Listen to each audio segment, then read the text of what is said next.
Ya sebenarnya apa yang dilakukan oleh Presiden Jokowi ini kan sebagai suatu proses dialog yang tidak bertentangan dengan prinsip-prinsip demokratis, mengingat rakyatlah yang menjadi pemegang kedaulatan tertinggi. Yang disampaikan oleh Bapak Presiden Jokowi pada pertemuan dengan 6 ketua umum partai politik adalah menyampaikan suatu tantangan-tantangan yang dihadapi bangsa ini ke depan, dan kemudian juga bagaimana tantangan dari aspek demografi, tantangan dari pertarungan hegemoni, bagaimana dengan pencapaian yang telah dilakukan oleh Bapak Presiden Jokowi, bukan upaya dalam tanda petik suatu pemaksaan konsolidasi partai politik, yang menyampaikan gambaran tantangan, sehingga ini menciptakan suatu gambaran dari para ketua umum partai politik terhadap apa tantangan yang dihadapi bangsa ini ke depan, dan bagaimana apa yang sudah dilakukan oleh Presiden Jokowi dapat berkesinambungan dengan ke depan, sehingga tidak ada suatu intervensi yang bertentangan dengan prinsip-prinsip demokrasi.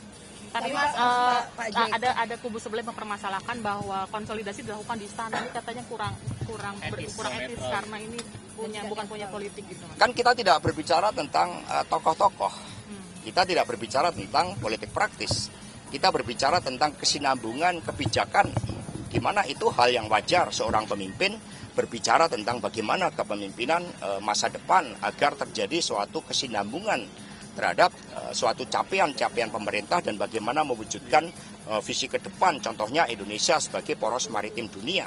Sehingga dengan adanya suatu kesepahaman itu dapat dibangun suatu dialog antar pimpinan partai politik.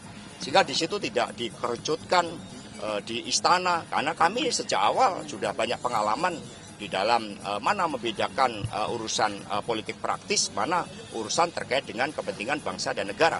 Berbicara dengan demografi, bonus demografi, bagaimana ini memberikan suatu leverage dalam kemajuan Indonesia ke depan, itu kan merupakan suatu pembicaraan terkait dengan kepentingan bangsa dan negara. Berbicara dengan infrastruktur, misalnya pemindahan ibu kota, itu terkait dengan kepentingan bangsa dan negara. Tidak ada berbicara tentang orang per orang yang terkait dengan pemenangan pemilu 2024. Mas Hasto, tapi kemarin itu kenapa Pak memindahkan dan kira-kira Pak?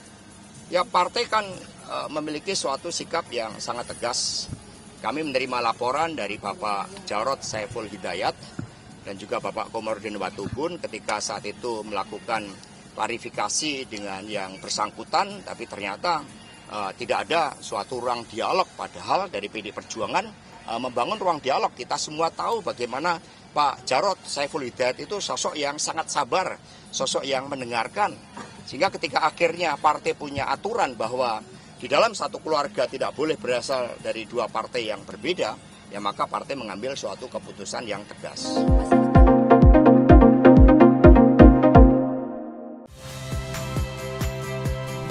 Saya Agin Fridianto. Saksikan terus program-program Kompas TV melalui siaran digital, pay TV, dan media streaming lain. Kompas TV, independen, terpercaya.